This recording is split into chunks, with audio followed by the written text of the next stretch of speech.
Hello, I'm Felicia Vereen, always known as Fee. Hey, Fee, and I'm your girl, Sharita 3, better known as Fred. And we are Inspire Her, the Total Woman Podcast, a new podcast all about uplifting you. Yes. Because, friends, face it, you are awesome. We'll be chatting up about topics we love to talk about. All the things we as women must juggle every day and the ish we complain about. But who's listening? Girl, We'll nobody. chat about the struggle, the job, and about him. You know who we talking about. Girl. That boo, husband, boyfriend, ex, whatever you calling them today. Our lovely hellions, kids. Our angels. But seriously, friends, life happens, and we don't always get a chance to talk about it. We take it on the chin and we keep it moving. Because that's what we were told to do. Yep. But here on Inspire Her, the Total Woman Podcast with Red and Fee, we are the friends you love to hang out with. We are here to inspire her, the Total Woman. Yeah. Hey, Red. Hey, Fee, how are you? I am doing very, very good. Today, I am super excited that we are here and we have a special guest. Anytime we have the opportunity to interview one of our alumni, I am super excited. How are you today? I'm good. I'm excited to have our guest also. All right. Well, I'm going to go ahead and get started by reading her bio, which is a lot. she is doing some great things, guys. I'm telling you. Rochelle Hunter Mosley is a certified trichology practitioner and master stylist. She is ambitious, resilient, and compassionate. Rochelle Hunter Mosley is a mother of two and has worked diligently her entire life to become the successful businesswoman she is today. Rochelle is the proud owner of Salon 804 in Harlem, New York City. Rochelle grew up in the Blackwell Public Housing Project community in Richmond, Virginia. She remembers her home life as being dysfunctional, with not many positive adult role models around her. Luckily for Rochelle, it didn't have to be many. She just needed one. For Rochelle, that person was Miss Sharon Robinson, who inspired Rochelle to be the successful person she is today. By the age of 17, after having attended Richmond Technical Center, Rochelle became a licensed cosmetologist. In just 2 short years, Rochelle was a bona fide stylist with a client base of 60 clients a week. This newfound independence afforded her the opportunity to move into her own place and buy her first car. Not bad for a teenager from Blackwell projects. In 1992, she began her career in modeling. Throughout the 1990s, Rochelle's tenacity and determination paid off, allowing her to rise through the rank and secure the feature cover model position for Essence Magazine 25th anniversary calendar in 1995. Rochelle's stunning images made her a sought-after model that afforded her the opportunity to appear on beauty companies Revlon and Soft Sheen Carson's Dark and Lovely hair color packaging. Over the next few years, Rochelle used her versatility and bright personality to transition her focus to acting. As an actress, Rochelle appeared in several hit music videos, such as Naughty by Nature's Feel Me Flow and Heavy D's Got Me Waiting. After feeling a sense of accomplishment from achieving her initial life goals, Rochelle ventured back into entrepreneurship. She returned to cosmetology in 1997, established Salon 804 in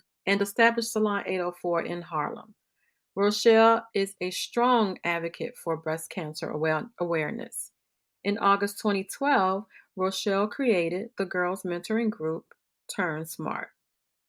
There is no stopping Rochelle's continuous pursuit of success. She says, and I quote, "I understand what service is all about, and I am here to serve.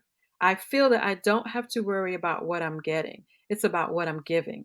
I'm just following God's plan, and this is His plan for me. Whatever He lays on my heart, I just move with that. This is not my design. I'm just following a path. I'm going to ride until the wheels fall off." Welcome, Rochelle. Hey. Thank you. I'm sitting over here feeling like Eve. I'm like, who's that girl? That's you. It's you, That's girl. you, girl. That's you. I'm like, Girl. oh my goodness. But while you was reading the bio, I'm like, who's that girl? Na, La na, na, la la la na, la la na, la. na. Don't get me to singing. You know I'll break out in song in a minute. Yes, Always yes, Oh yes. my ready to break goodness. out in a song. That's you, girl. That is you. All you. Yeah. Oh my Girl, goodness. that is awesome. That is That's awesome. crazy. When I read it, I got chills. So Rochelle, tell us a little bit about your childhood growing up in the inner city. It appears to be your inspiration throughout your life. Well, absolutely. I grew up, if anybody know about Blackwell projects and in the south side of Richmond, the Blackwell projects don't even exist anymore. I remember I drove through there thinking I was going to ride down 15th Street, that's the street I grew up on, and it wasn't there anymore. And, you know, talking about, at this point, I'm 50 years old now. So growing up, talking about dysfunction, I didn't understand dysfunction. I thought it was love. That's what I thought it was. It's Mhm. disguised as love. Yes. I thought it, I mean, I thought it was love. It was just the way our families were.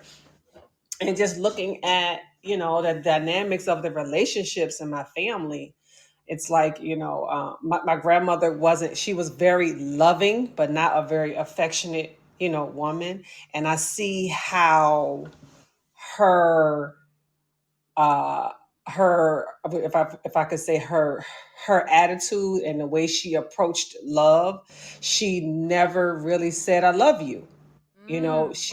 She showed us that she loved us, and we'll say, I love you, grandma, and she'll say, mm-hmm. you know and I see how that shows up generation after generation. And what made me change my mind about how I feel about love is I think my son was maybe about 9 years old, and he came into the salon and he hugged and kissed everybody in the salon except me. So one of my clients was like, you didn't hug and kiss your mom. Oh, she don't like that. She don't like hugging and kissing. She doesn't do that. So when I want hugs and kisses, I come to the salon. So that changed Wow. me. It First of all, it it twisted a little knife in my heart. And I was like, just because that's how I grew up, I understand that my kids need something different. Yep. Mhm. And from Yep. that day forward, it forced me to be more affectionate with my kids. It forced me to say, I love you every day. If they say, I love you, I say, I love you back. If they give me a hug, I embrace them back. And that was a turning point in my life. And that's just, had a lot to do with the dysfunction and the way I grew up. So Wow. I can call it dysfunction now at this age, because I understand that, like, we need it in all times of our life, not just as a kid, but even as an adult. You want to be embraced, you want to be hugged, and you want to feel loved. So I agree. yeah. I Absolutely. totally agree. Now, did you Hmm. have any insecurities and doubts about yourself growing up throughout your career, and how did you overcome them? Did I? Well, first of all, I was dark skinned, and then I was tall, and then I was thin, and I did not have a lot of hair. I didn't have long hair. So when Naomi Campbell came out, that was one of the best things that could have ever happened to me. Because when Naomi Campbell came out, everybody wanted a dark skinned girl, everybody wanted a tall girl. So the light skinned girls is put. I'm sorry, Sharita, but the light skinned girls, y'all got put on the back burner when Naomi Campbell came out. Yes. So, I was super insecure about, my height, my skin color. I had extremely low self esteem. And I don't know if you guys remember Cameo Models. That's how I got started. Oh, Yeah, I wow. remember that. So I went to Cameo Models, and I did not go to Cameo Models to model. I went to Cameo Models because they had a class for, self-esteem, to help women, with poise and, presence. And I went there for self-esteem. I went to the self-esteem class. So once I finished the self-esteem class, Renee Lacey, she said, Rochelle, had you ever, thought about modeling? And I said, no, absolutely not. Like, me? I'm too dark, I'm too tall, and I'm too thin. So no, absolutely not. And she said, "Well, why don't you just give it a try? How about if you come to a class and just try it out and see how you like it." So I came to the class, of course. I tried it out, and I was like, okay. Still wasn't convinced that I could actually do it because I was, just so insecure, and my self esteem was in the toilet. And she I wound up finishing her modeling classes, and she said, "Rochelle, we have a convention that we go to called the Models of the South, and it's in Hilton Head. I think it's North Carolina, South Carolina, down there. Right down So the we went to street from Hilton where I'm Head. at right now. Oh, get out of here! Yep, So right. we went. So she took me to Hilton Head, and all of the scouts from New York comes down to this convention, and they're looking for new people. I won models of the South, and all the New York scouts wanted me. So I'm like, now at this time, I had gold teeth in my mouth. I So remember. I wasn't even doing a full smile. I had my gold crown in the front, my gold on the side, all of this going on. Man. So I was smiling, but I was never showing my teeth because of the gold teeth. And back then we were going to the dentist to get our gold teeth on. We wasn't just popping them in. So Right. they were on. So long story short, a company called Grace Del Marco was very interested in me. And she told Renee Lacey, she said, I think Rochelle has it. Like Rochelle has what it takes to make it in New York City. I was not convinced. So graduated from high school. So that was just a conversation with her name was Dee Edelstein at Grace Del Marco and Renee Lacey at Cameo Models that I had it. And I wasn't convinced. So I said that I did. So then at that point I fell in love with, okay, I wonder what show business is like. Because I wasn't going to college. I wasn't, when I graduated from high school, I wasn't fitting to go to no more school. So I'm like, okay, cool. Let's try this show business thing since they say I got something. So I tried my hand. I said, okay, I'm going to try my hand in show business. So I went to Vegas because I wanted to be a showgirl, Oh, right? wow. Okay. Yeah, I went to Vegas, tried out to work at the hotels. Dee Edelstein called me and told me that they want to see me in New York City. And I said, well, I'm in Vegas. I'm about to be a showgirl. I'm going to be in the lights. She said, I'm going to ask you to please give us a chance and come to New York and see me. So I didn't have nothing to lose. I'm 21 years old. I was like, okay, cool. So I went to New York and I visited her, and it's history. I got so many jobs. I was like a beauty girl. So I did a lot of the face stuff, the teeth stuff.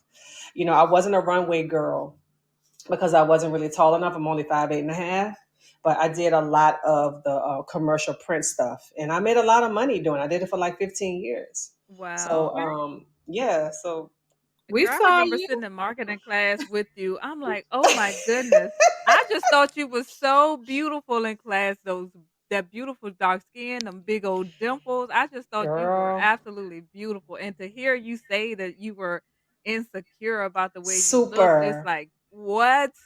super insecure. I mean, going through school, just very, very insecure and very, very insecure because of my skin. Yeah.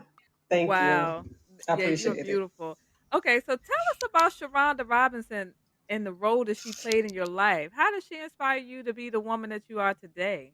Okay, so Sharon Robinson, she's a family friend, Okay. and she is a hairstylist. She's still a hairstylist now, and she just took me under her wing. Like she saw me, she just kind of fell in love with me, and she said Shelly, Shelly's my name at home. I want you to come and help me out in the salon. And I said, in the salon doing what? I'm like maybe 13, 12, between 12 and 13 years old I was. And she said, you can come in and sweep hair and, answer the phones. I could use the help or whatever. So at this point in my life, everybody asking you in seventh or eighth grade, what you want to be when you grow up? I was like, I don't know. I don't know what I want to be. So Sharon has me helping her, and I just fell in love with hair. I Oh, fell wow. in love with her, the chemistry with her and the people, the chemistry with her and the products and just the whole operation of it. I just loved it. And then at that time, you didn't have to be licensed to work in a salon to help someone. You could do whatever they asked you to do. It was no big deal. And so Sharon had me, doing roller sets. She had me doing wraps. She had me doing, a lot of different, hairstyles in the salon. So when I go home, I'll try these hairstyles out on my friends and family. And so I started doing hair in the kitchen. So then I got to ninth and 10th grade, and, the counselor at, the high school was like, Rochelle, would you like to take cosmetology? And she said, you qualify for cosmetology, and you would do half a day in school and half a day at the Votech. And I'm like, oh, I don't know. Because then fear set in, because you don't know. Okay, so they're going to take me on a school bus, take me to another building, and and at that point, my mother was, going through her, her issues with her addictions and stuff. So I had to make the decision on my own. Right. So I said, Sharon, they're telling me that I can go to cosmetology school and I can go while I'm in high school, but I don't know if it's a good idea and this and this. So she pushed me to go ahead and get my license. So to go take the classes and get my license. So they were asking me for $50 because I needed $50 for my kit to do this class. So Sharon gave me the $50. They gave me the whole kit, and I wound up graduating from high school with my cosmetology license and my diploma. Wow. $50 Yeah. did it all. $50. Like people paying $15,000-$20,000 to go to beauty school right now. I went to beauty school for $50. Wow. Right. $50. Yep. And Sharon gave it to you. She started you out. She started me out. She started me out, and she's the one who got me interested in hair. I had no clue about what I wanted to be. I sure ain't want to be no doctor, no lawyer, no. I was like, I don't like none of this stuff. Man, So I don't know what I'm gonna do. It takes some talent to be a beautician. I mean, that stuff is not easy. It takes some talent, and let me tell you something about everything, because the beautician ends up being the beautician, the counselor. Yes. And I told my client the other day, and I have these epiphanies all the time. I'm like, so these people are sitting in here trusting me with these scissors in my hand, a razor in my hand, all these different chemicals and all this stuff. All these people in here are trusting me to make a good decision for their hair. I said, this shit is amazing. It is. And It's amazing. Yes. That's and what I say, it's amazing. Yeah, and everybody think that they can do hair. No, doing hair is you got to tell me how to take care of my hair, putting the All of right that. chemicals, what's best for my type of hair type. It's just so much that goes into it. So I don't minimize nobody's profession. It's a lot that go into it. And I tell people know. that I'm mentoring all the time, hair is about chemistry. It's about the chemistry with the products, and it's also about the chemistry with the people. And if that chemistry is not in alignment, you're going to constantly have problems. Yep. Constantly have problems. Yep.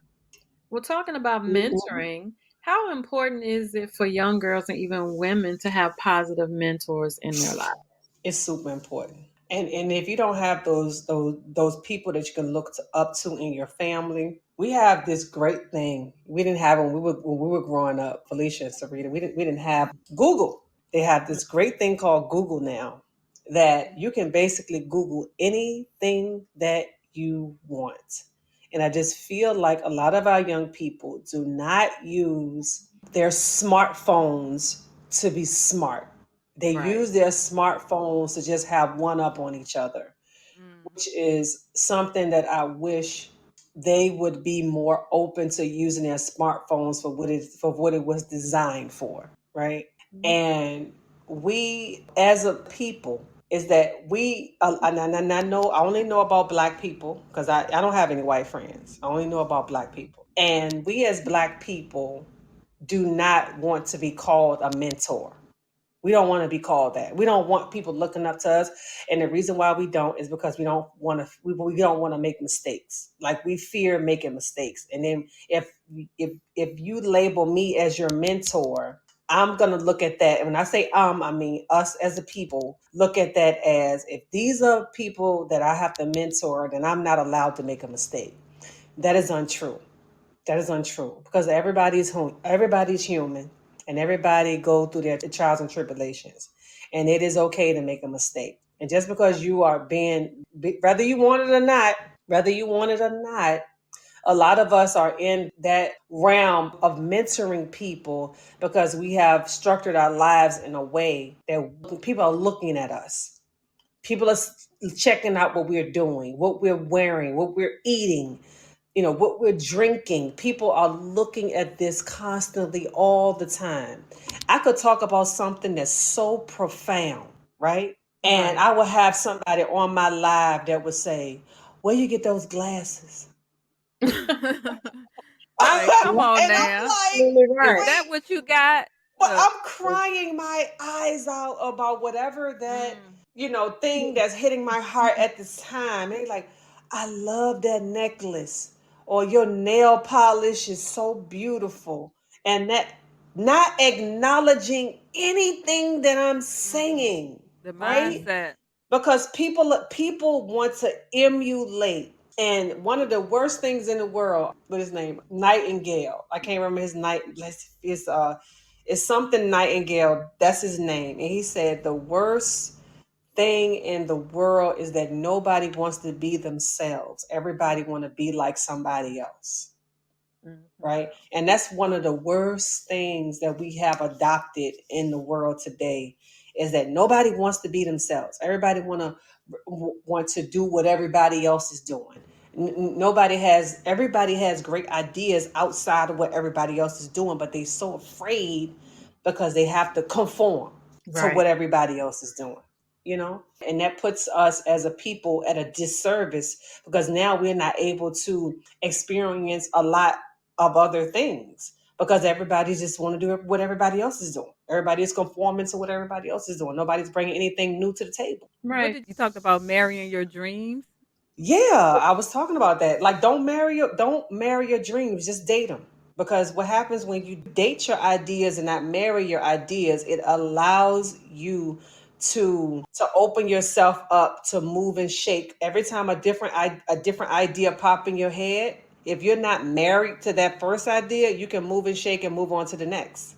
Absolutely. And it's just like a marriage or anything else. Like when you're married and then you're like, oh man, I see him over there. He look interesting. And then you look at him and he's offering all these other things that your husband ain't offering. But now you married, you all hooked up. You can't do nothing with that over there.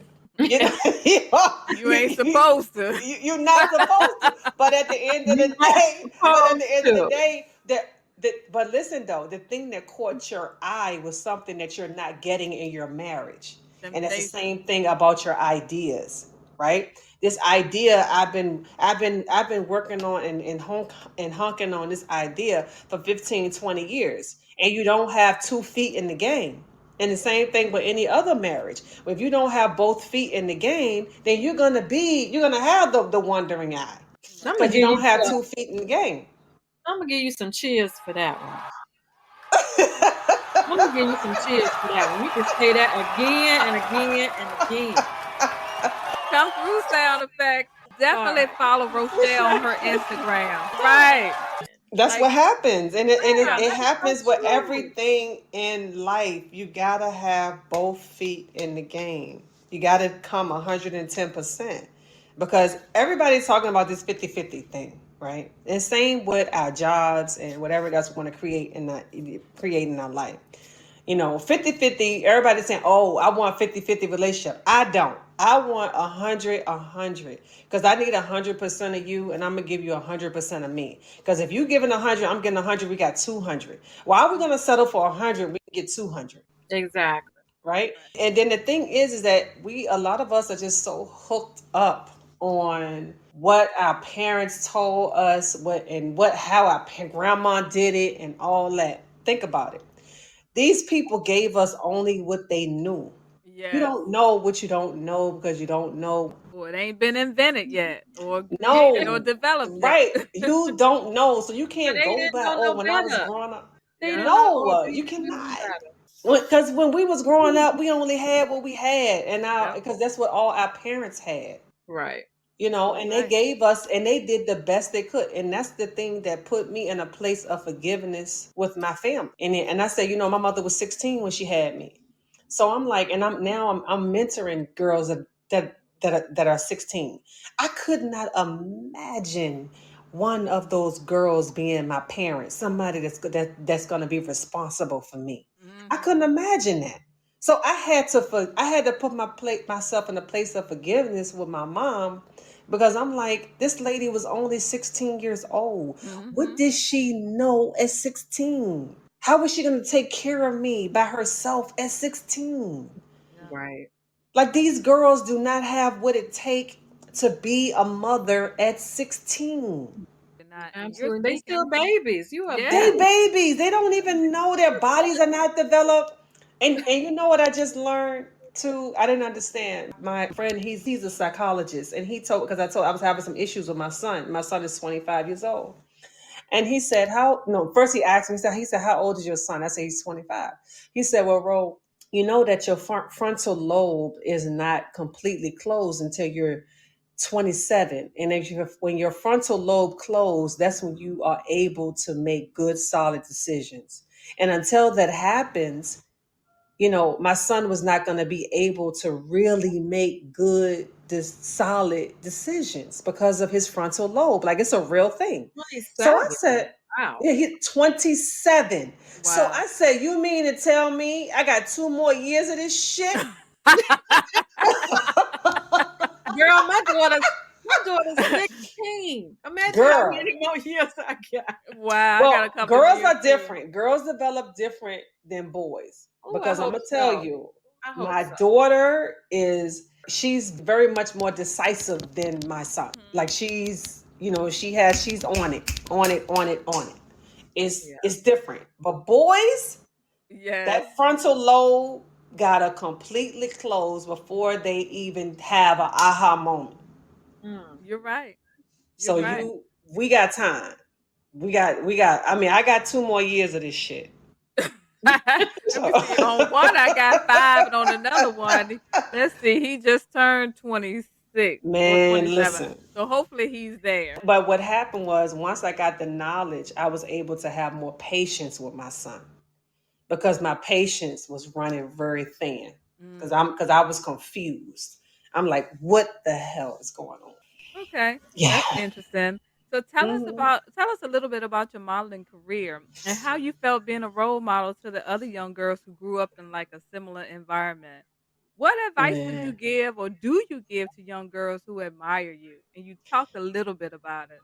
Well, I mean, the modeling career was really amazing. I did a lot of traveling. I went to London. I stayed, for a while in London. I did a lot of work in New York. I traveled doing music videos, and at that point, when I was doing music videos, it was right. I got out the game right before women started taking their clothes off. I got out right in the nick of time. Mhm. And I was always a principal in the videos that I did. I worked with Naughty by Nature. I worked with Heavy D, Eric Gable, Joe. The list go on and on. The Mhm. videos that I've done. It was a really amazing career doing those music videos.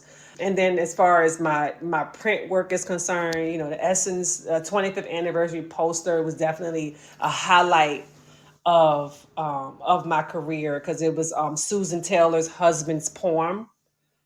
Oh. And so basically I was the model on the poem. So the poem ran down the side of the photo of me, which was freaking amazing. Wow. And honestly, to be super honest with you, and I think it was, what was 95, 95, 96 maybe, when I did the Dark and Lovely box, I was done. Oh That's wow. what I came here for that. I said, oh, I'm a Dark and Lovely, so I'm good. I'm done. I don't need to do no more. That's how I felt, Wow. because I had accomplished it. So, but between that, the Dr. Lovely box, and then I also wanted a billboard. With all the work that I did for over the 15 years, my son wound up getting a Rockaware billboard. So I was like, oh, I did that. He did it. I did it. So Right. I was cool with that. So my son had been modeling. I had my son modeling from 5 years old. So, and he did I think he was like maybe 7 years old when he did the Rockaware billboard. It was on 42nd Street. It was on 125th Street. It was a huge billboard Oh, of wow. him. So I was so proud of him. So proud of him. I said, we did that. That's how I felt. Like, we did that. So I had, if he had the billboard, I had the billboard. So Yeah, I think you were probably that first person that you know personally and seeing in the videos. I'm like, I know her. yeah. Telling everybody, bragging about, that's Rochelle, that's Shelly. Yeah. I went to school with her. Right. I had no idea what to really expect. Even being up here, going on auditions and stuff like that. Still had no idea what to really expect from the jobs and where they were going to be shown. And because I grew up looking at magazines and we watching MTV and MTV Raps and all this stuff. And I had no idea, what that lifestyle was really about. So when I got introduced to it, I was like, wow, like I'm up here doing the damn thing. Like I'm doing this thing. Like, Yes. for real. You really Yeah, were. it was cool. Yeah, and So, just all like right. being picked out of millions of girls. Like, it's like thousands of girls I on these know. on these This go-sees. this Yeah. same little girl that thought she was too dark or too Mm-hmm. short and too Yeah, skinny. Wow. exactly. Listen, I Okay. know how I felt when I walked into the store and I saw your face on the box. I was like, wait, hold up. That's Rochelle. I know her. Mhm. How did you feel when you first saw that box and saw your face on the box? Like, this is, like you said, I'm done. I done did it. But when they first showed you that box and you were like, I'm on Doc and Lovely. I'm on the box that all of us pick up to use for our hair. So we're gonna see Right. it. How did the It was little girl just, from Blackwell feel? I felt, well, first of all, I was afraid. My Mhm. first feeling was fear, to be honest with you. My first feeling was fear, because I was just like, what is everybody going to say? And like, what are they going to think? Wow. So it wasn't even like when that Dark and Lovely box came out.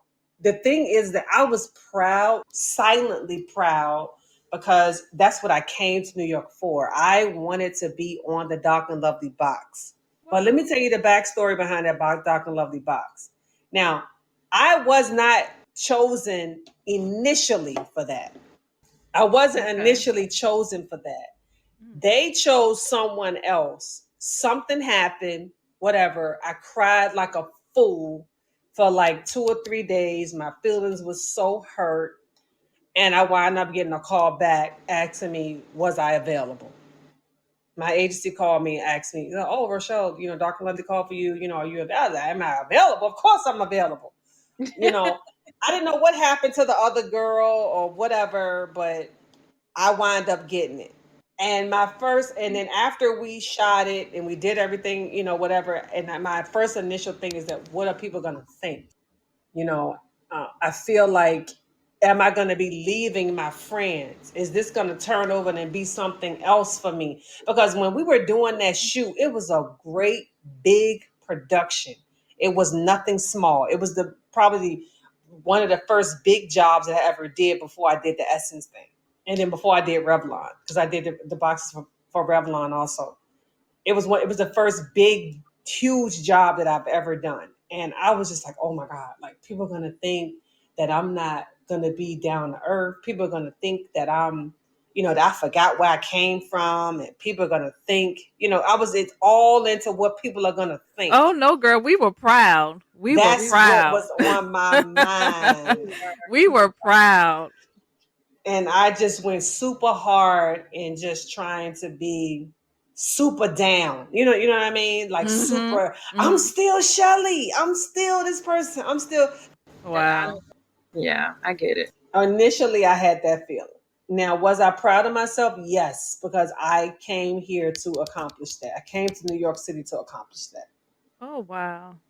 There's a difference. We were very, very proud of you, even though you didn't know Yes. it. We couldn't send you up signals to let you know, but we were very, very proud of you and still very proud of you. Yes. Thank you. Thank you. So, Shelly, what Hmm. inspired you to create your beauty salon and naming it 804, Salon 804? Well, at first, my salon was called Brenda's Daughter because my mother name is Brenda.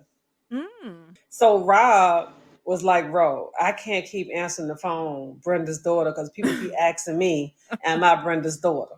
I think we should change. I think we should change the name." So Rob said, "I think we should change the name." I said, "Okay, so what do you think?" He said, well, let me think about it. So he came back. He said, let's just do Salon 804. I said, Salon 804. I said, oh, okay. They said it's still VA. It's still you.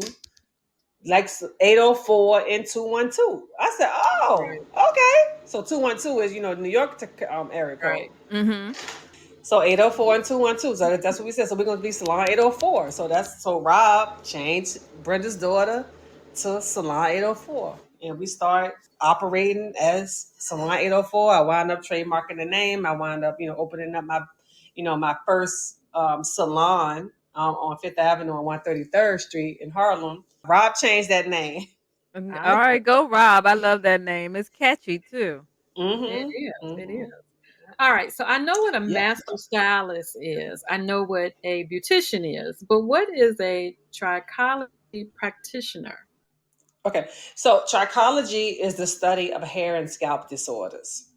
So basically, I went to a college. It's the only college in the United States that give you a diploma for trichology, which is the National Institute of Trichology, and it's in Stockbridge, Georgia. The owner and founder is Connie Judge, and that's the only place you can get a trichology diploma. Now, there's a lot of people out here that are doing trichology certificates over the weekend. So, Mm? so yeah, oh yeah, they doing so, charging Wow. thousands of dollars for these certificates. Now, I am a certified trichology practitioner, and I have a diploma for it. It's so in depth in the chemistry of hair and hair loss. It's not possible for you to get the education in a weekend. It's just not possible. It's not. It's not possible for you to get that education in a week or a month. I went for 2 years, and it's a lot of education. So I can do blood type testing. I can do scalp exfoliations. I can identify what's going on. I do not diagnose. I can definitely identify, right?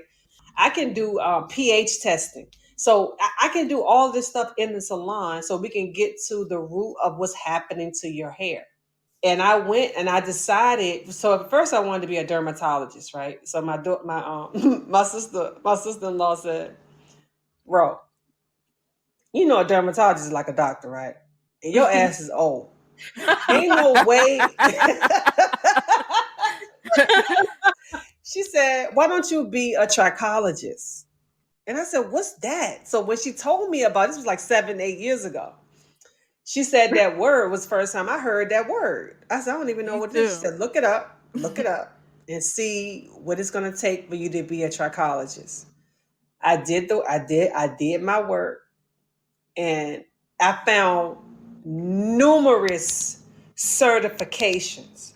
The only diploma I found was in Stockbridge, Georgia. She's the only one qualified in the country Oh to give wow. you a diploma in trichology. Mm. The only one. These other people is faking. It's the 52 fake out. Mm. It's the 52 Wow. fake out. It's no way A lot of that going that you on. can get. Yeah, and I have a lot of clients that's been with me since the beginning. So I've had my salon in Harlem for almost 30 years. So these people Wow. are getting old. These people getting old. So these people 60, 70. I think my oldest client is 89. Wow. She 89. So my oldest client is 89. So these people been coming to me for 30 years. So they was already old. You know what I'm saying? So I do have an older clientele. And then I got people that was coming to me in their 20s, and now they 50. Now they going through menopause. They got alopecia. They going through all these different things with their stress because, we went through the pandemic. Everybody losing their hair, So everybody trying to understand. People, high blood pressure, diabetes, all this medication. So a lot of people don't understand that medications is taking their hair out. The number one reason why people lose their hair is stress related. Yes. And we don't want to admit it. We don't know that we stress. It's kind of one of those things, you don't know what you don't know. You don't know that you're wearing your hair out. You don't know. You don't realize it as that. You don't see it as that. So that I ask people, are you stressed? No. It's not possible you're not stressed. We're still in a Exactly. pandemic. We're in a pandemic. We're still in a pandemic. Yes. People think we out of Everybody it. is stressed. We're really not. We not. I'm still wearing my mask. I still wear mine too. People's on the plane, they have on their mask. I'm confused. It's crazy. So what's so special and unique about Salon 804 that just keeps people coming back? Me. I knew you were gonna say that. Woohoo! Girl, I would tell All right, I need some sound effects. Well, I'm gonna tell you, but I told you what I told y'all know that hair is about chemistry. Yes. And you have to have the chemistry with the products and also with the clients. Like you really have to connect, be in alignment with these clients because you're dealing with a lot of different attitudes. You gotta think about it. You done saw 17 women that's going through menopause. Yes. Everybody that I see in most days are over 50 years old. In between 45, I'm going to say 45 and 60 years old, right? Everybody is in menopause, including me. And me too. I was gonna say me too. Me. So it's like it takes a certain level of patience. It takes a certain level of actually being able to listen, because I was not always a good listener. So that's why I opened myself up to audiobooks. I listen to 4 or 5 audiobooks a month just so I can use my listening muscle, that I can listen to what people are saying, and I'm not just diving in to be super saver hole because I just know what it is. I don't know what it is. Let me listen to what's the problem with this client before I open up my mouth. I used to dive into it and not properly listening. That's maturity and growth. Listening is listening is more important than talking. For real. So true. You can learn so much by just sitting back and listening to people. I have dived into so many different situations that I didn't have to dive into. I didn't have to be so in depth because I did not listen first. And half of the time, what I dive in to do is not even what they asking for. I'm doing more than what the people asking for. So I have learned to really chill out and listen. Right. What does the renewing experience mean? Well, I came up with the renewing experience because I feel like every experience that you have with me is something different. It's something fresh. It's something new. If I'm talking to you about whatever situation you're going through, it's a renewing experience with me. If I'm changing, your look, that's a renewing experience with me. I feel like if I give you the privilege of being in my presence and talking to me, you're gonna have a renewing experience. It's a rebirth. Yeah. All right. So me and Fee getting one too. We getting one. Yeah, that's how I feel. It's just like a rebirth.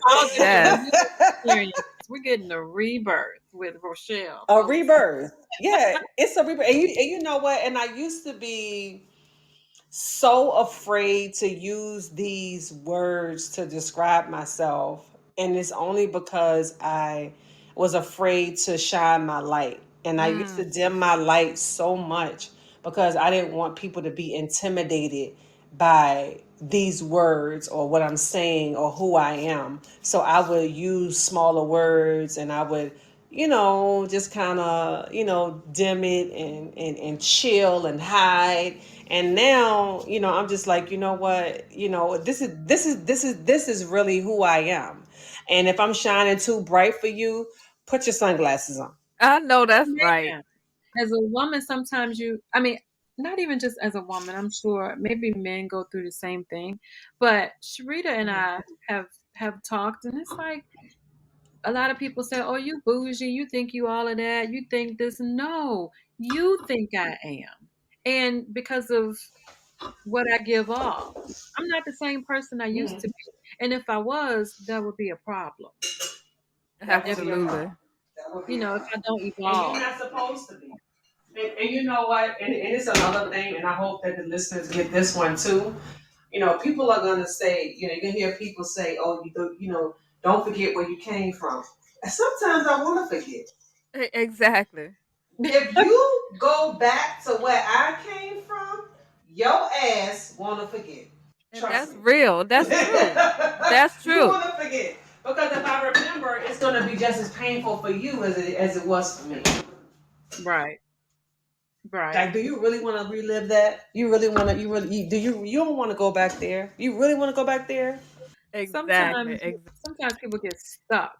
They don't feel like they can move on when in all actuality you have dreams, you have things that you're thinking of, and people, friends tell you about the things that they think of, and you're like, well, why don't you work on that? Oh no, I can't. Why not? Mm-hmm. I Fear. can't. But let me tell you something too. A lot of people live in a fog, right? And when I say and this is what I was talking about the whole Will Smith and Chris Rock thing too. When you live in a fog, and when I say fog, I mean fear, obligation, and guilt, right?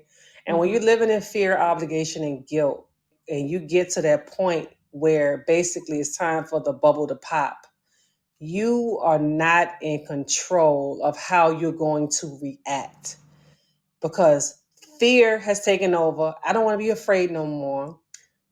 Obligation has taken over. I don't want to be obligated to anything other than making myself feel better. The guilt, I haven't been here to help anyone. I haven't been here to protect anyone. I haven't been here to guide anyone. I haven't been present for the people that I love in my life.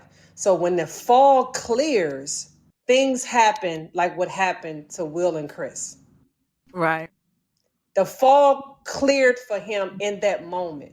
So because I read his book, and what I saw on that stage was 14-year-old Chris protecting his mom from his father. That's what I saw.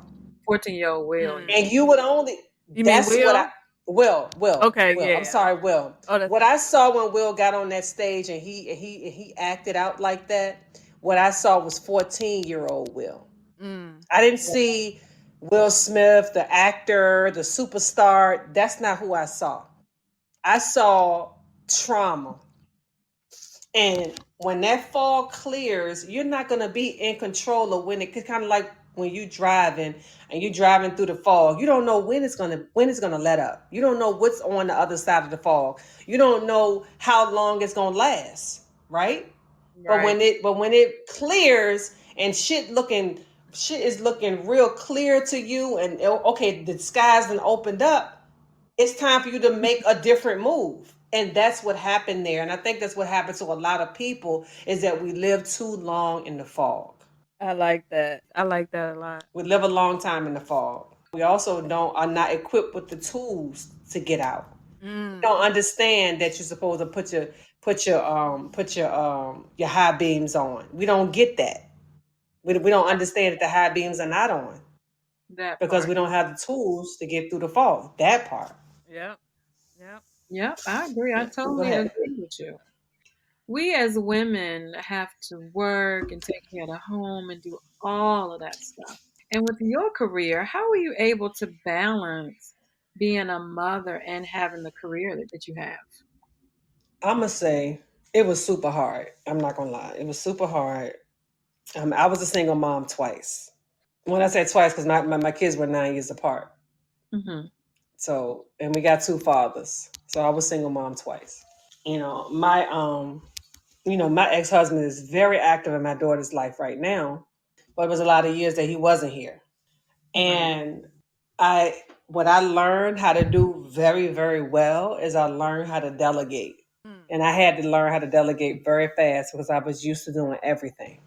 And I used Google and I tried to, explore, what it's going to take for me to get some help, So I learned about an au pair. I don't know if you guys know what an au pair is. A lady that comes from another country. She lives in your house and she helps you with your kids.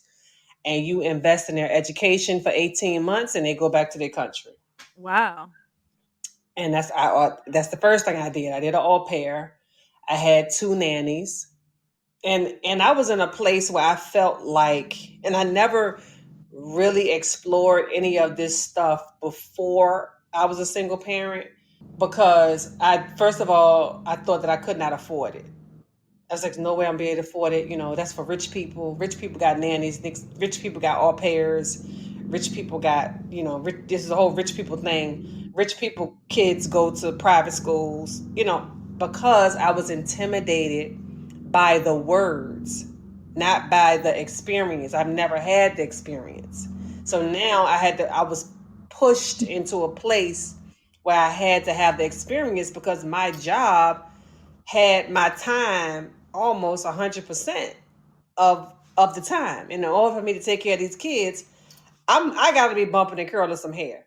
So I got to figure out who's going to be at home with these kids. So I really started to explore different avenues that would help me out with my kids.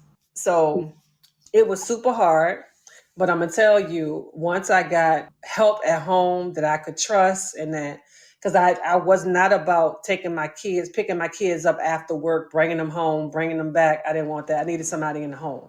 I felt like that would best serve me. So I just feel like, any single parent that is out here, the first thing in our brain that we say is that we can't afford it. It's too expensive. It's for other people. But you have to explore how much it's really going to cost for you to make this happen, because it just may be that thing that you need to have somebody in the home. And actually, it's cheaper to have somebody in the home than you going back and forth and back and forth and back and forth. So, I mean, it was for me. It is hard, and thank God you had the resources Right. and the know-how and Google to get out there and Let me do tell it. you something. Google has really saved my life for real. We grew up with encyclopedias. We had to wait for the people to come. You're right. I said this was Let me my tell you Google something. right here, and I showed her some encyclopedias. Child, Girl, listen. And I tell my daughter that all the time. Google is the best thing that could have ever happened to the world. For yes, real. yes. It's no excuse for not knowing anything. Mm-hmm. You're right. So, of all of your many awards and accolades that you have achieved, which one was the closest to your heart and why? Like, which one really, was heartfelt to you? You know what? I'm gonna tell you which one was really heartfelt for me. When I graduated from the Tricology Institute, right? I graduated salutatorian on my class. Wow. So Okay. let me tell you a funny story.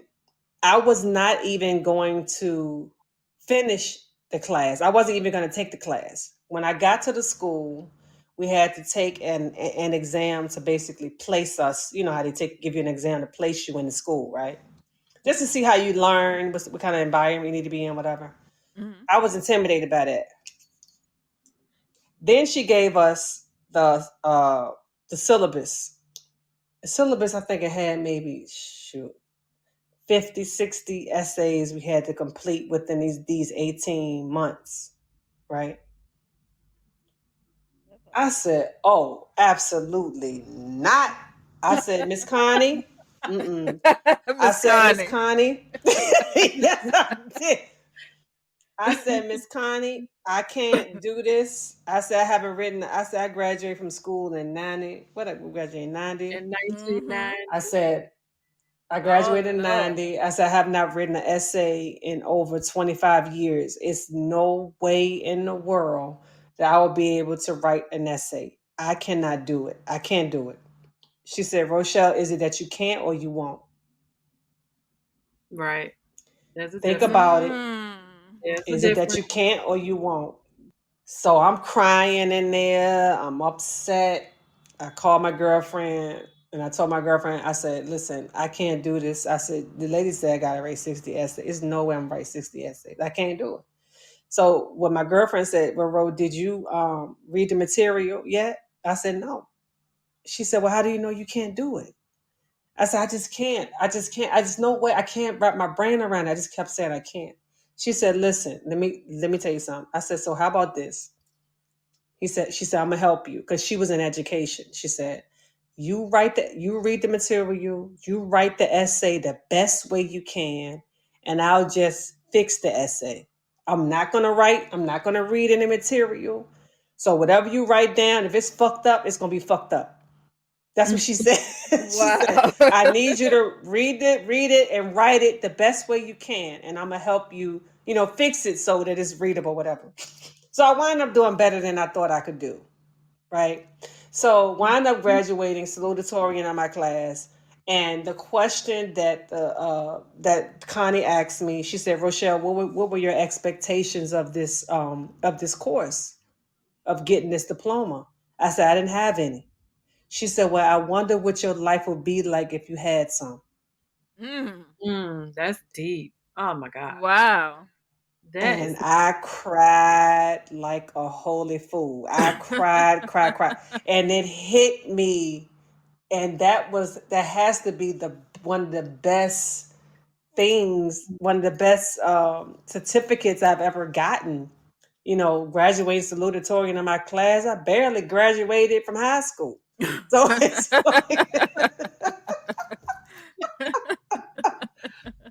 so that has to be the best when like the best. That's awesome. Yeah. That says a whole lot because when I looked at your bio, you've gotten all kinds of awards, but the one that you worked the hardest to overcome was the trichology diploma. And it meant so much more to you than the ones that people gave to you because of the way you looked or something you did. It was your hard work that you saw yourself do that you felt the most thankful for. That says a lot. That says a lot. Very, very, very, very thankful. I call Connie, periodically, and I just thank her so much, for that opportunity. It was just an opportunity for me to grow as a person. Being at that school was like, I was I was what, 42, 43 years old when I went back to school from the 90s. I was like, oh my God, there's no way I could be able to do this. I just was so intimidated. There was a lot of younger people there. I was the oldest person in the class. It was a lot. You showed off and showed out though. Listen though. So this scared woman now, because you're a woman, and at the time that you had to write those essays, was scared to write an essay. But it's my understanding you got some books. So what inspired you to write books? So you went from paragraphs to books. Yeah, well, that's another thing that happened by accident because my client, Chanel Cooper Sykes, she's a life coach. She was coming to me for maybe a couple of years, and she was like, "Bro, you ever thought about writing a book?" I said, not at all. Never thought about it at all. She said, "Well, why not?" I said, "I just didn't. I'm not a good writer or whatever." She said, "But you have experiences." She said, "Why don't you start writing about your experiences?" So I started with How to Do Your Hair at Home. Wow. Shoot, I started with that. And then I went from How to Do Your Hair at Home to Life After Beauty School. And I just started writing. And I didn't even know what happened to me in, younger. I was maybe, when I moved to New York, of course I had two boyfriends that read my diary. And it really, tarnished my love for writing. Because I feel like when you read someone's diary, it's like reading someone's mind. And a lot of things that we will write in our diary, we really won't talk to people about. We just want to we just want to release it. And so I had my diary read twice. And so I kind of lost the love for writing. I just stopped writing altogether. And I used to write a lot. I used to keep, books and books and books of diary. I used to write every day. And so when she brought it up again, she said, "Well, have you ever wrote? Did you used to write?" I said, "Well, yeah." And I told her why.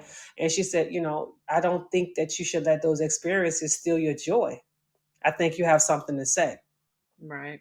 And once I was violated, I just stopped writing altogether. And so when I wound up picking up the pen again, and I got 2 books out of it. There's nothing So wrong That with is that. awesome. A lot of people have a story that they yeah. don't know that people need to hear. So I commend you on Mhm. that.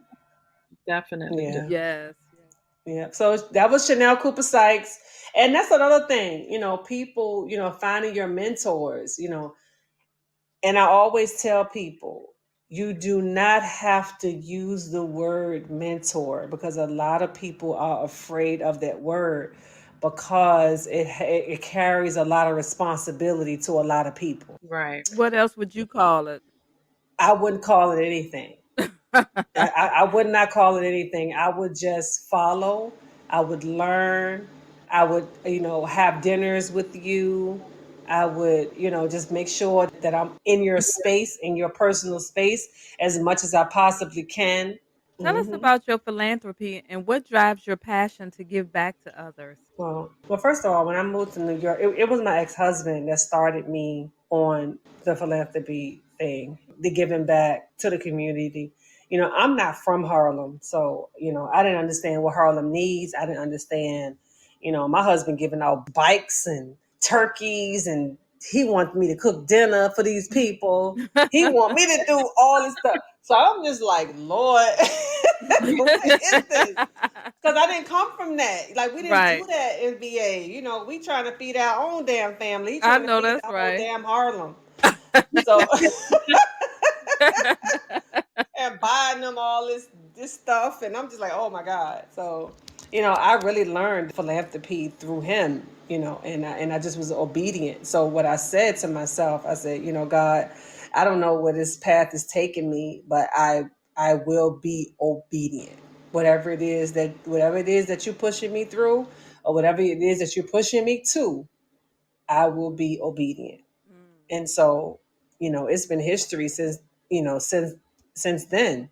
And then even with my Turn Smart group, I have a mentoring group, Turn Smart, Better Decisions, healthy choices, and where I mentor, young girls. So what I did was I started with the age group of my daughter at the time, which was not, my daughter was 9, so it was basically 9 to 12-year-olds. And as she got older, the group got older. I started mentoring, older people, and that's when I came up with, when she got 15, 14, then it was like girls 14 to 16. And so looking at these girls and the things that they didn't know, even things about hygiene, things about, dating, and, just, a lot of personal stuff where I feel like a lot of parents checked out. Mm. Parents, a lot of them checked out, you know. Right. And I could say at one time I felt like my mom checked out, and I'm just going to be very honest and transparent.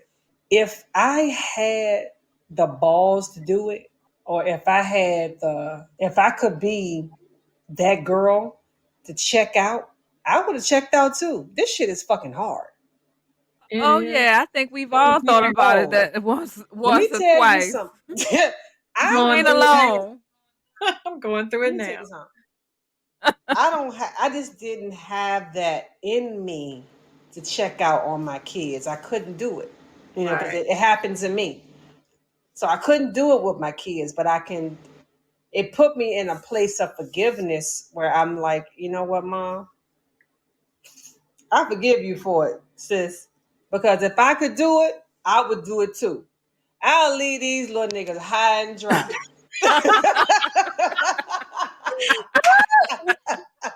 Fend for yourself. I will figure it out. Look, like my father say, everything is figure outable. Oh, do You you, boo? good? Do you? You got this. Listen, you figure that shit out. Like,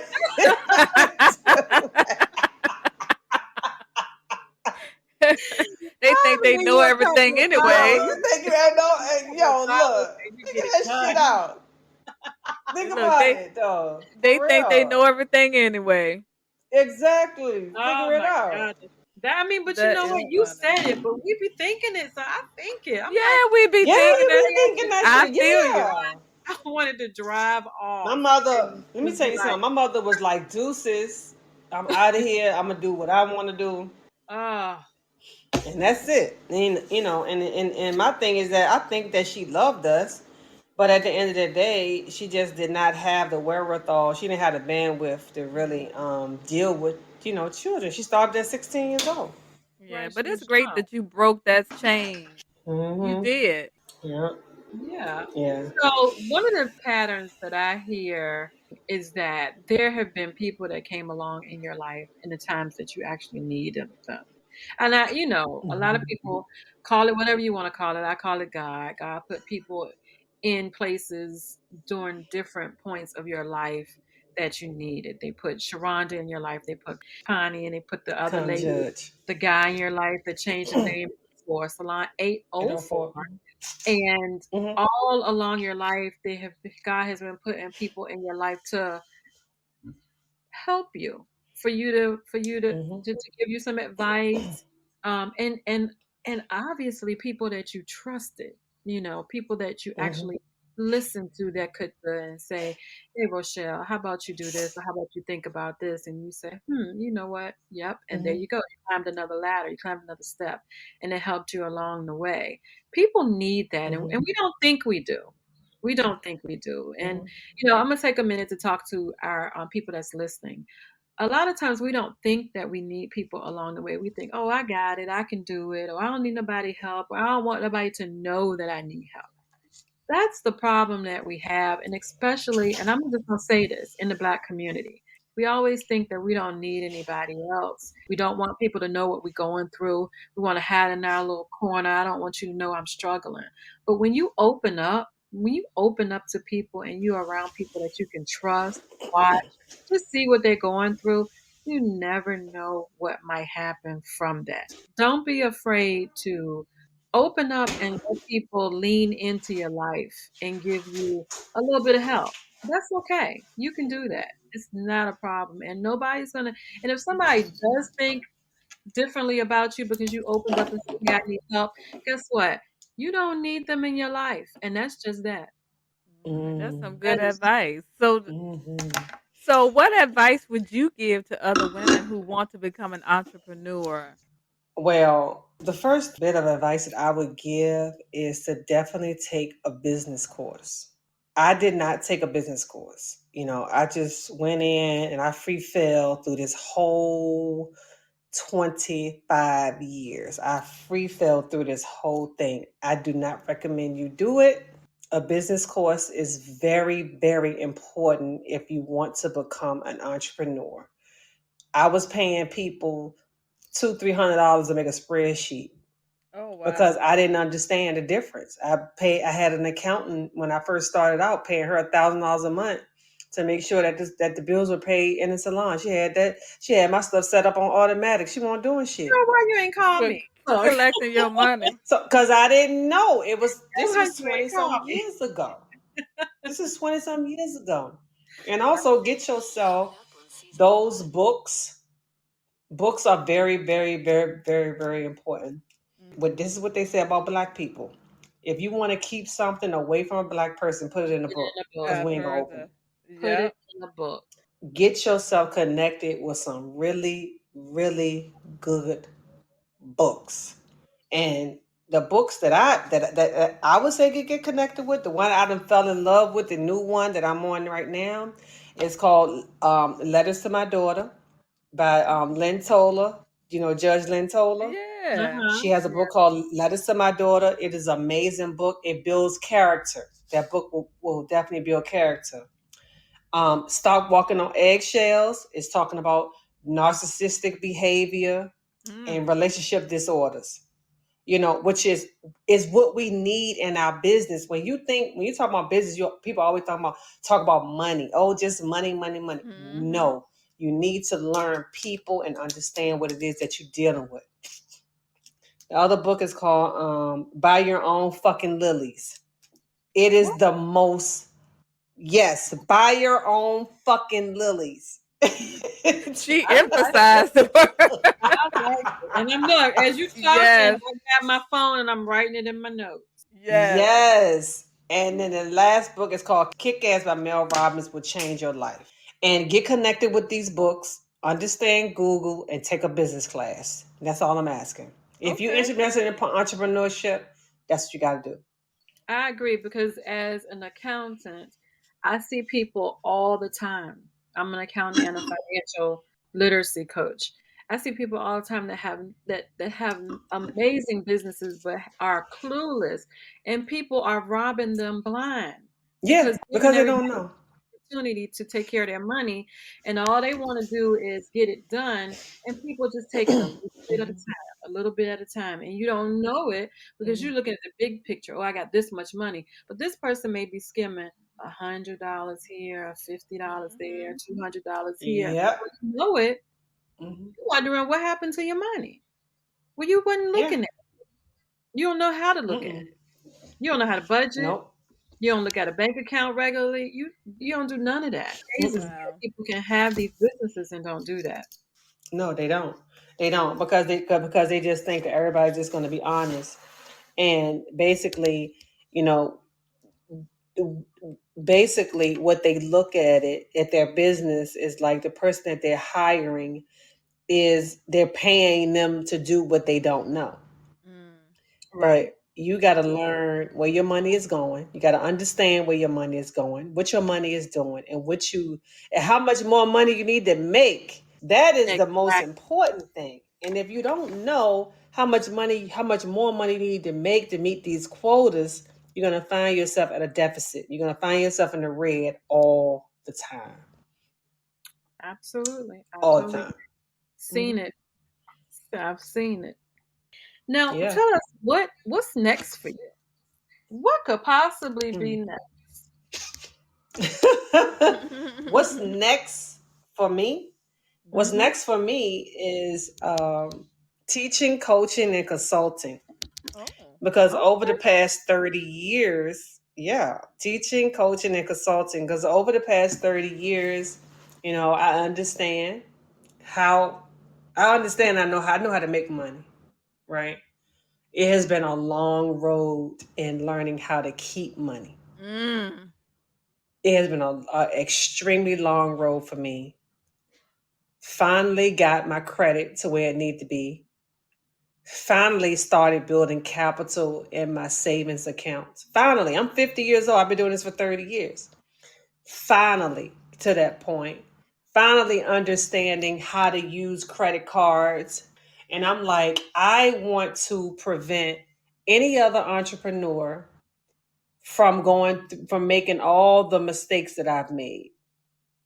It's no need to pay full price for something I already paid for. Mm-hmm. You know, Mhm. Absolutely. let me allow you a discount. you That's know, that's on what these mistakes. Let that's me exactly. allow you a discount. But you do that for people who I always believe that people sh- that you're around, your friends, your family members, they shouldn't, if you know something that they need to know, they shouldn't have to start from the bottom. I believe that, look, my shoulders, I don't mind at all. Now, Mm-mm, don't, now mm-mm. be thankful and understand that, you got to go then and help somebody else. But it's no reason for you to Correct. start from the bottom when I can help you. Yeah, Right. and I tell people that all the time. And my father, and I got this from my dad. My dad was like, "Can you please stop telling your kids, oh, you grew up like this, and you grew up like that. You ain't have nothing to eat, going to sleep. You ain't this, you ain't that. Stop. First of all, they don't care. They don't care because you are not gonna have them have those experiences. Right. Right. So stop talking about how you grew up because they don't these them kids do not care and they're never going to experience that. Right. So Mm. get over it and come up with something else. Come up with something else to say. Because it ain't gonna happen. And you know, like these kids today, it's like the way we grew up and the things that we had to endure, our kids would never have to. It's Nope. They unimaginable don't for them. understand it. Absolutely. And guess what? I don't want it to be imaginable for them. I really don't want it to be. So, you know, getting back to, you know, you don't have to start at the bottom. Why would you want your kids to start at the bottom? Say You it know louder what the for the people bottom in the look back. like. Yeah, and that's why we work to build generational wealth. Yeah, and then we got our knowledge is different. The things that we have to offer our kids right now is different. It's kind of like this. Our kids taught to us what they knew. And now look at how much stuff we know. We got podcasts, we got websites, we got, you know, online stores. We got all this different stuff. Our kids don't have to start where we started at. Hmm. Mm, It's no that's way. It's like nope. 50, we talk about 50 years of information. Look how much we've evolved in 50 years, Yes. Yep, Yes. All you absolutely. right. know? Well, this has been amazing, Rochelle. Tell us how we can people can tap into you or follow you. And I think I saw you posted you got some t-shirts for sale also. I do. I'm a big deal. I'm a big deal t-shirts. Actually, the link is in my bio. On Instagram. My Instagram is Rochelle H. Mosley. And you can click the link tree in my bio to purchase t shirts. You can purchase health and wellness products. You can purchase my books. You can purchase my products. You can purchase, I mean, everything Rochelle Hunter Mosley is in my link tree in my bio on Instagram. Okay. Awesome. All right. Well, we Mhm. definitely have had a ball talking to you We and have. We and have. going through your experiences with you. And friends out there, if you need to get in touch with her, she's giving you all her information. Buy her t-shirts, buy some wellness products, check her books out. She has got a wealth of information and experience. So go ahead and check Rochelle out. She's doing some great things. And we would like to say thank you for being a part of our podcast. Thank Right. No you for problem. accepting Thank our you. invitation. Anytime. Have me back again. Okay. Absolutely. All right. Well, we're going to be saying goodbye to Rochelle, but we're going to stay on and talk to you guys for a couple more minutes. We got a big surprise for you guys that we want to talk to you about. All right, Rochelle, we'll talk to you later. Okay. Thank Okay, you. great. Take care. You too. Later. Mhm. Bye Bye. bye. Bye-bye. Yes. That was When awesome. I love it when we can go back and talk to people that we have went to school with and they are doing great things. That was awesome. I loved Yes, it. another cougar. It really was. So what you got going on, Fee? What's so exciting that we need to share with our listeners? Well, listen, guys. I want to talk to you about an idea that me and Red have. We are going to have a no holds barred panel discussion. We're going to be talking to men and women. We're probably going to have about 3 women, 3 men, try to make it equal. And we're going to be talking about relationship. Are we doing too much or not enough? Let's talk about that. Now, who doing too much and who doing not enough, Red? We don't know. We gonna We don't find know, out. but we gonna find out. We gonna find out. We're gonna be We asking definitely some gonna good questions too. And listen, when I say no holds barred, it's no holds She barred. means it. These ladies and men gonna be asking each other the questions that they want to know. What is that piercing Yes. question that you have? And guess what, friends? You will be invited because we're going to be live. Yes. We're gonna be live. We are going to be live. Yes, yes, yes. And you get to come on and answer questions. You get to come on and ask questions. We may be able to get one of those Google numbers and you call in or we read your questions. We don't care. We're celebrating. Our season is about to be over and we're going to celebrate and have a good time on this live. And we invite you to join us. It is going to be on May 15th, a good old Sunday evening at 7 o'clock once you guys get all settled in, right, Red? Yes, all settled in and chilling and stuff. We're gonna have some good talk, some good conversations, and hopefully have everybody have something to sip on too while we're talking. That's girl, I need to think about what I'm gonna sip on. I need to think about that. Yeah. But hopefully you get to learn something. You know, a lot of times we sit back, Yes. we talk to each other, ladies. We talk to each other, but we need to sit back and listen to what these men gotta say because we can learn some things just by listening. Yes. Yeah, they're gonna learn some things about us too. That's right. That's right. So, guys, May 15th, 7 o'clock. We're going to get some information out there to you guys, more details, and we're going to go live. And we want you to join in. So, that was our special information, and we are super excited. Yes, we are. This is gonna be good. I'm excited to hear. I'm married, so I'm just gonna be listening and facilitating and moderating. You can still So I add can't a wait. couple of words or two. I'm definitely gonna add some Definitely going to chime in. yeah, I'm definitely gonna add some stuff. Now come on now, you talking about me. You think I'm gonna just sit there and be quiet? I need you to bring in your song effects. I need you to find Yes. songs to sing. Some songs to sing? Absolutely. We're gonna have a funky good time. Wow, yes. We're gonna have a funky good time. And guess Oh, what we gonna be, hey. Fee? We gonna be live.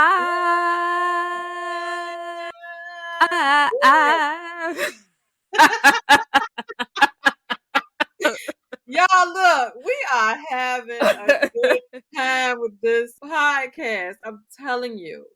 Our season is we're Yeah. we're gonna check out at the end of May. We're gonna give ourselves a little break. Our season will be over. We'll probably have about 16, 17 episodes that you can go back and listen to. And we'll be back probably June, at the end of June sometime.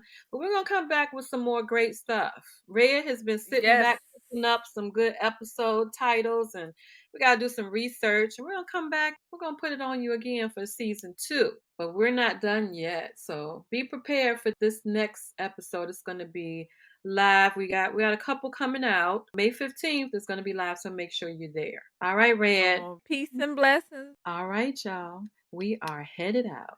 We are here to inspire her, the total woman. Yay!